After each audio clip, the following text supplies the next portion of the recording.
So you and I right now are in beta brainwave patterns. And in beta, your attention is on your body in space and time. You're aware that you're in your body and you're in an environment and you're living in time. And the function of the brain is to create meaning and to create coherence between what's going on in our outer world and what's going on in our inner world. We're trying to make sense of that. And so what plugs us into our environment are our senses. When we're seeing, when we're hearing, smelling, tasting, feeling, all that information is allowing us to access this three-dimensional world. If you didn't have any of your senses, you couldn't experience the 3D world. So in a sense then, when you're paying attention to your outer environment in your body, your brainwaves are in what's called beta brainwaves because it's got a lot of information to organize. So, but if I said to you, Ben, I forgot to tell you, but I'm going to give you a test on everything we talked about, and if you don't pass the test, I can't give you the interview. Well, you may pick up a little bit, and your brain may perk up a little bit more. The light bulb may get a little bit brighter, and you may focus a little bit more, and that's kind of a good kind of stress. But when you're angry and you're frustrated and you're impatient and you're depressed or anxious, your brainwaves go 3 times as high into what's called the high beta brainwaves. Now you're in survival. The brain is aroused. There's a threat. There's a stimulus. There's an unknown. There's something you can't predict. You're losing control. There's something that's causing your brain to get super aroused, which means pay attention more to your outer environment. Take care of your body. There's a threat. You got a certain amount of time to do it. And people get locked into these high beta states, and they need narcotics, they need drugs, they need alcohol to kind of sedate their nervous system. Well, the moment you start changing your breathing, the moment you close your eyes, the moment we play soft music in the background, and you're all of a sudden less preoccupied with your body, with your environment and time, your brainwaves slow down from beta brainwaves to alpha brainwaves. And in alpha, you start paying attention more to your inner world and less to your outer world. You stop thinking with the voice in your head, and you start imaging and pictures and scenes. And that imaginary state is what we call alpha. If your body starts to fall asleep and your mind is awake, that's called theta. That's a perfect hypnagogic state where you're very suggestible.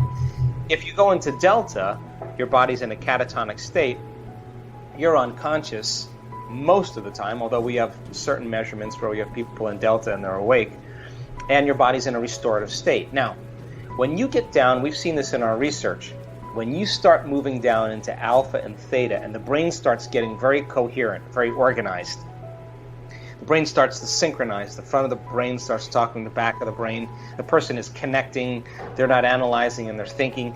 When the brain starts getting very organized in that alpha and theta state, something magical happens.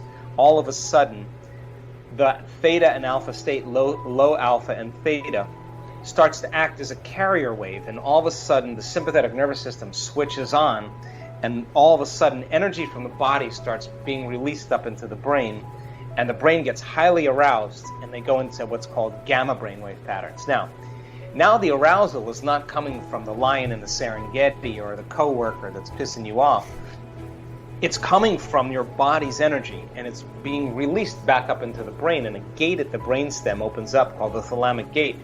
And the sympathetic nervous system drives this energy right up to the limbic brain, and then right up into the neocortex, and now the person is in that super aware or super conscious state. And the arousal is, in this case, very healthy instead of very unhealthy, like the hormones of stress. And the person is very lucid, and they're very clear, and they're more aware and more conscious than they've ever been. And if you're more aware, you're more conscious, then you have more energy, and all of a sudden the brain starts going into these very high energetic states. I mean, our energy measurements are sometimes 200 times normal in the brain, sometimes 300 times normal. That person is connected, and yet now their body is asleep. Body is completely relaxed, and they're in bliss. They're having an orgasm in their head. It's the only way I can describe it. Mm-hmm. And they're creating a long-term memory because it's so profound. And the gate opens up, and all of a sudden, now they're completely connected. And all of a sudden, ching, ching, ching, we start seeing their brain just downloading data. It's incredible. And we can now predict it. We can say, oh, watch it, he's going to pop. He's going to pop in 5 minutes. We can tell that the person's going into coherence. They're moving down into theta, and we're like, ooh, in the next moment, this should be good. And all of a sudden, boom, it's like a champagne bottle. And all of a sudden, they go right into that high gamma state. And they're feeling so whole, they're so complete, they're so in love with life that it's impossible for them to want. They feel like they have everything they need in that moment. And when that happens, that's when magic starts to happen. The person starts really having some big, profound moments. So we know how to, at this point, induce that state, and we work on it. We've done probably close to 10,000 brain scans on our students. You come to our event, we scan your brain, we put you through 4 days of training, we scan your brain at the end of 4 days. I want to know the change isn't just in your mind, it's in your brain. We've studied people during the meditative process when we're measuring what they're doing inside of their head and when they're getting close and when they're not. We're measuring the heart. When you feel gratitude and love and kindness and compassion, your heart gets very organized and very coherent, and it produces a measurable magnetic field. We want our students So we want to measure that to know the person's doing it. So I can say to you, Ben, you're doing it, or I can say, Ben, you're not doing it. So when we see a person that can sustain gratitude or joy or freedom for an extended period of time, it's becoming a skill. They walk out into their life and they're not just paying attention to their outer world, they're paying attention to this feeling because it's so good. So they say, I'm not going to trade this feeling for anyone or anything. We measure telomeres, we've measured genetic expression, we can prove that you can change your genes in just 4 days, upregulate genes that suppress cancer, to reduce aging, to stimulate stem cells to go to damaged areas of your body and repair it, to activate the microtubules, the cellular structures of the cell, to stimulate your immune system. We were able to do that in 4 days, turn on new genes, to measure the immune system responses, neurotransmitters, energy in the room, energy around people's bodies, because all of this information shows people how powerful they really are. And that's kind of why I wrote Becoming Supernatural, because common people are doing the uncommon and the measurements are off the chart, and everybody's starting to figure this out, and now people are becoming less reliant on things outside of them and more trusting of the resources that they have within them. We measure telomeres, and telomeres are the little shoestrings on the end of your DNA that when a cell replicates, they shorten.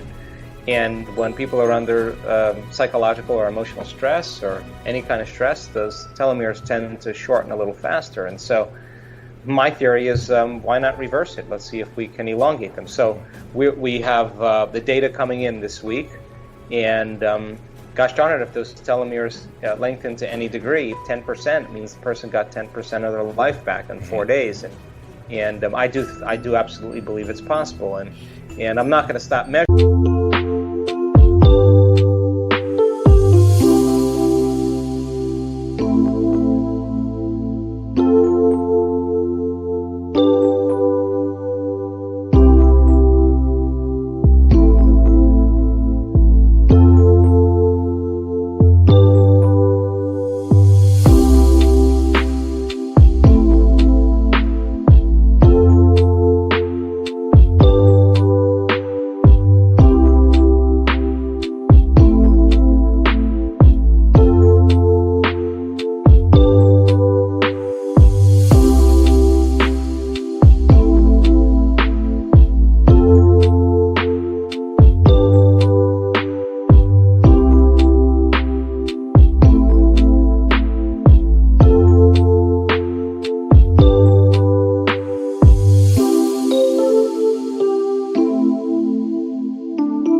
Because I think the measurements kind of silence the critics. I mean, you can't tell me that you can't change your genes in 4 days. I know you can. You can't tell me that you can't change your brain waves and make it a skill. I know you can. So everyone's a skeptic, Joe. Everyone's always going to be a skeptic, right? Yeah. So, but when you see the research and you see the data, yeah, maybe not everybody can do it, but if you got 50% of your community doing it, it's a pretty damn good sign that anything's possible. I've always stuck kind of in the scientific bandwidth to keep the peace to a certain degree, but sure. With all the measurements we've done and all of the scientific studies we've done over the last 5 years, I can tell you that people are doing some pretty supernatural things. And so the book is really about the how-to. Every single chapter, there's quite a bit of content, but we are giving people meditations in every chapter to practice just about. They're understanding how to induce the mystical experience.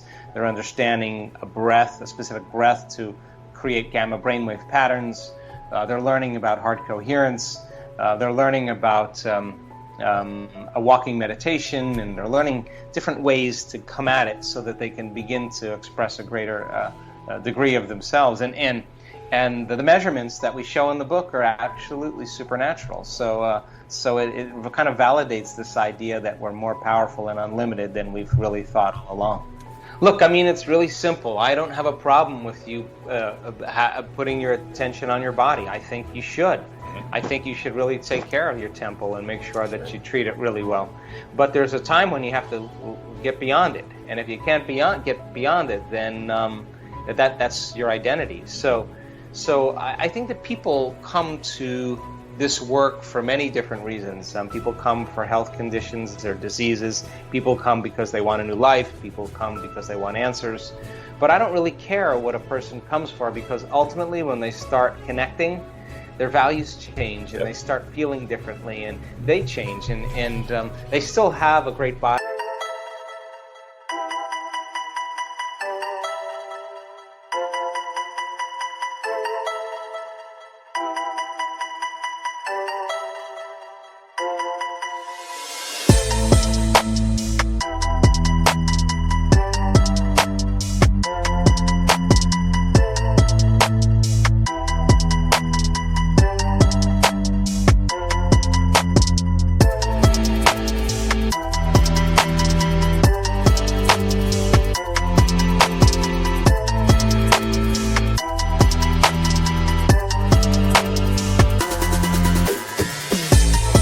Still have a healthy body, but in addition to that, they have a healthy mind, so I think really a great start for people is to wake up in the morning and ask themselves a simple question: what is the greatest ideal of myself that I can be today? What is the greatest expression of myself? And really sit down and decide who they want to be when they open their eyes. And just the act of closing your eyes and thinking about it and making choices differently than you typically do, and rehearsing them and actually follow through and doing them is going to lead you to a whole new life over time. So it's not that mystical, because the mystical is the side effect. It's the phenomenon of this work. The real thing is to have a more profoundly enriched life where you're in it and you love it and you want more of it. That's what I want for everybody. And for some people it may be the mystical. For some people it may be $1 million or $10 million. I don't care. Right. I just want them to create it. Right. Just whatever you want, just get busy creating it and prove to yourself really how powerful you are. And we've got a lot of people doing it.